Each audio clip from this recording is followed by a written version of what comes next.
कच्ची सड़क, छोटे छोटे घर, खेतों में काम करते लोग। गांव में नया स्कूल खुला है और पहली बार एक छोटी बच्ची स्कूल जाने के लिए तैयार हो रही है। मंजरी अभी 6 ही साल की थी और वह अपनी माँ से कहती है, माँ मैं भी स्कूल जाऊंगी, अब मैं भी पढ़ाई करूंगी जैसे भैया करता है।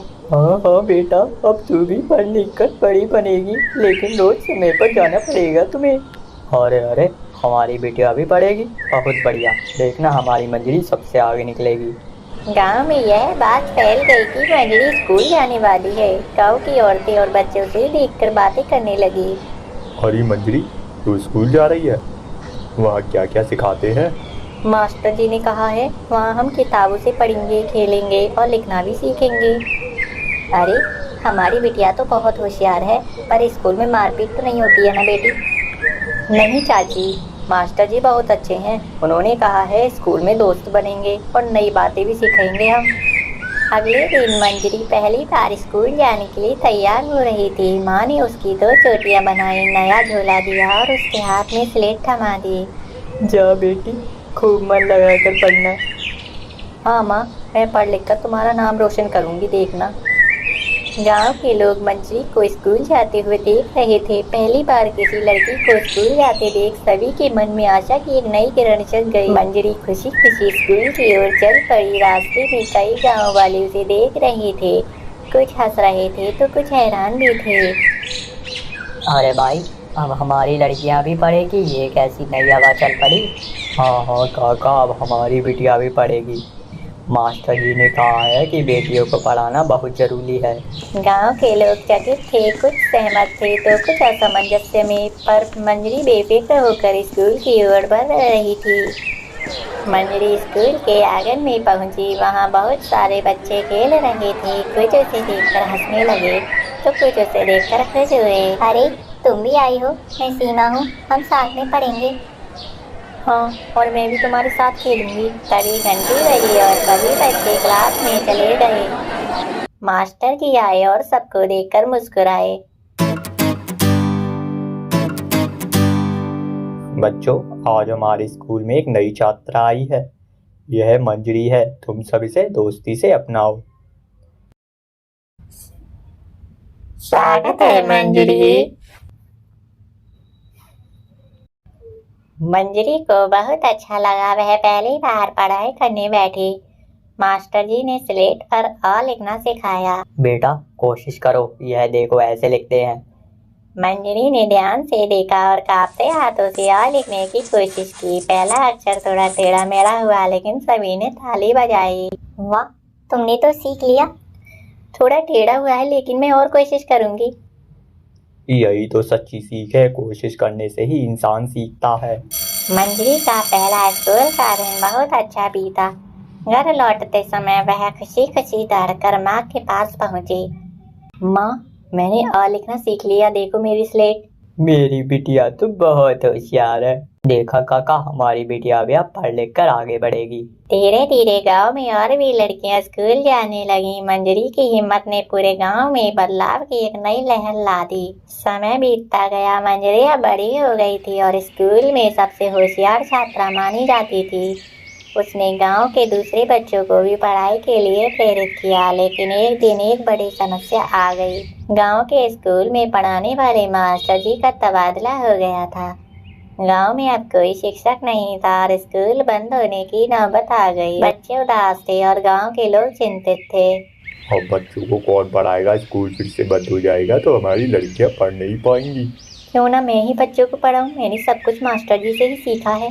गांव में सन्नाटा छा गया। लोग एक दूसरे को देखने लगे। लेकिन तू तो खुद अभी बच्ची है, तू कैसे पढ़ाएगी? क्यों नहीं, अगर मंजरी पढ़ सकती है तो पढ़ा भी सकती है। गांव वालों ने सोचा विचारा किया और मंजरी को मौका देने का फैसला किया। अगले दिन से गांव के स्कूल में मंजरी ने पढ़ाना शुरू कर दिया। मंजरी अब मास्टरनी बन गई थी। बच्चे उसे दीदी कहकर बुलाने लगे। वह स्लेट पर अक्षर लिखती और सबको सिखाती। देखो, पढ़ाई मुश्किल नहीं है। जब मैंने पहली बार आ लिखा था तब मुझे डर लग रहा था, लेकिन कोशिश करने से सब आसान हो जाता है।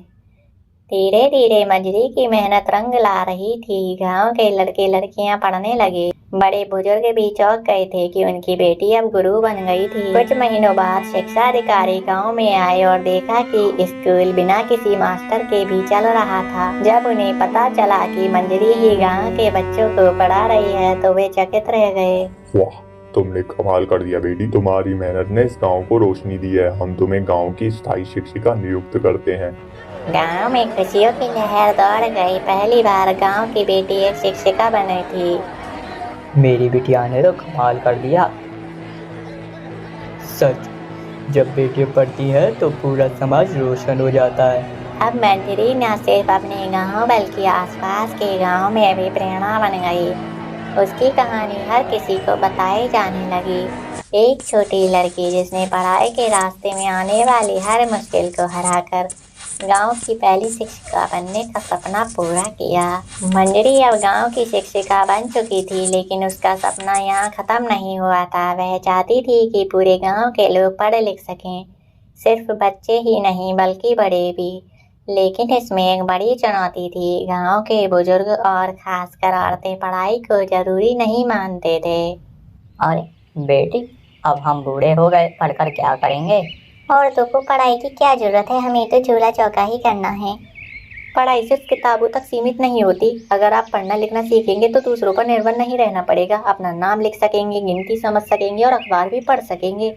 कुछ लोगों को मंजरी की बातें समझ में आई, लेकिन ज्यादातर अभी भी हिचकिचा रहे थे। मंजरी ने हार नहीं मानी। अपने गांव में रात का स्कूल खोलने का फैसला किया, जहां दिन में खेतों में काम करने वाले किसान और गृहिणियां पढ़ सके। रात के समय जब खेतों का काम खत्म हो जाता तो मंजरी गांव के चौपाल पर दिया जलाकर बैठ जाती। धीरे धीरे कुछ औरतें और बुजुर्ग वहां आने लगे। हमें तो कुछ भी नहीं आता, अगर हम गलती करेंगे तो? कोई पहली बार में परफेक्ट नहीं होता। देखिए, जब आप खाना बनाना सीख रही थी तब पहली बार रोटी कैसी बनी थी? टेढ़ी मेढ़ी। तो फिर अब तो तुम गोल गोल रोटियां बनाती हो ना? हाँ, तो चटपट बन जाती है। बस ऐसे ही पढ़ाई भी धीरे धीरे आती है। अगर कोशिश करोगे तो सीख जाओगे। धीरे धीरे गांव के बुजुर्ग भी आने लगे। वे अखबार पढ़ना चाहते थे, चिट्ठियां खुद लिखना चाहते थे। कुछ महिलाएं अपना नाम लिखकर खुश हो जाती तो कुछ गिनती सीखकर बाजार में सही हिसाब लगाने लगी। कुछ महीनों बाद पूरा गांव शिक्षा की रोशनी से जगमगाने लगा। गांव के लोग अब पढ़ाई की ताकत को समझ चुके थे। यह खबर जिला अधिकारियों तक पहुंची और उन्होंने गांव को शिक्षित गांव का खिताब दिया। हमने सुना था कि गांव में शिक्षा को बढ़ावा देना मुश्किल होता है, लेकिन मंजरी ने इसे संभव कर दिखाया। यह सब हमारी मंजरी की मेहनत का नतीजा है। अब मंजरी की पहचान सिर्फ गांव तक सीमित नहीं रही, बल्कि पूरे जिले में मशहूर हो गई। आसपास के गांव में भी लड़कियों की पढ़ाई को लेकर बदलाव आने लगे। एक दिन मंजरी को राज्य के शिक्षा मंत्री से सम्मान मिलने को बुलावा आया। पूरा गांव गर्व से भर उठा। मेरी बेटी ने जो सपना देखा था वह आज साकार हो गया। सच कहा था किसी ने, अगर बेटियां पढ़ेगी तो पूरा समाज आगे बढ़ेगा। सम्मान समारोह में जब मंजरी से पूछा गया कि उसने यह सब कैसे किया तो उसने मुस्कुराते हुए कहा, बस एक छोटी सी कोशिश से शुरुआत की थी और जब पहला अक्षर आ सीखा था तभी तय कर लिया था कि यह सफर यहीं नहीं रुकेगा। गांव की एक छोटी लड़की जिसने खुद पढ़ाई से जीवन बदला अब हजारों लोगों के लिए प्रेरणा बन गई थी। उसकी कहानी सिर्फ उसके गाँव में नहीं बल्कि पूरे राज्य में मिसाल बन गई थी।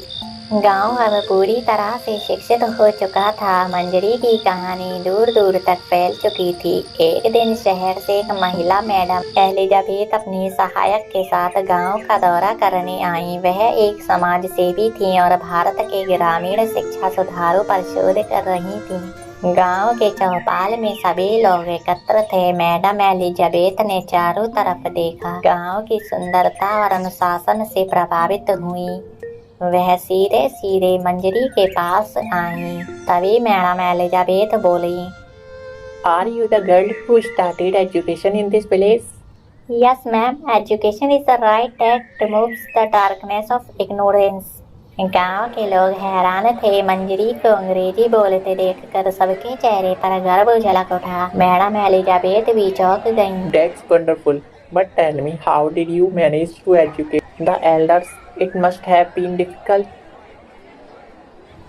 Nothing is difficult if we have patience. I taught them by relating education to their daily life, just like cooking, farming, and training need practice. Madam Elizabeth ने तालियां बजाईं और उनके साथ आई सहायक भी आश्चर्य में पड़ गए. She speaks such fluent English. Where did you learn it? From books, from listening to travelers, and by practicing with my students. Language is just a way to communicate, but true knowledge comes from understanding. गांव के लोग खुशी से झूम उठे. उन्होंने कभी सोचा भी नहीं था कि उनकी अपनी मंजरी एक दिन अंग्रेजों के सामने अपने आत्मविश्वास से खड़ी होकर जवाब देगी. मैडम एलिजाबेथ ने मंजरी से हाथ मिलाया. You are an impression. The world needs more teachers like you. यह सुनकर गांव वालों ने खुशी से तालियां बजाई. मंजरी ने साबित कर दिया कि अगर इंसान सच्चे मन से कुछ सीखना चाहे तो भाषा, जाति या गरीबी कोई बाधा नहीं बन सकती. अब मंजरी की कहानी सिर्फ गांव में ही नहीं बल्कि अंतर्राष्ट्रीय स्तर पर भी पहचाने जाने लगी. तो दोस्तों, आपको वीडियो कैसी लगी कमेंट सेक्शन में ज़रूर बताइएगा. वीडियो अच्छी लगी हो तो वीडियो को लाइक ज़रूर करिएगा. मिलते हैं अगले वीडियो में. तब तक के लिए जय हिंद, जय भारत.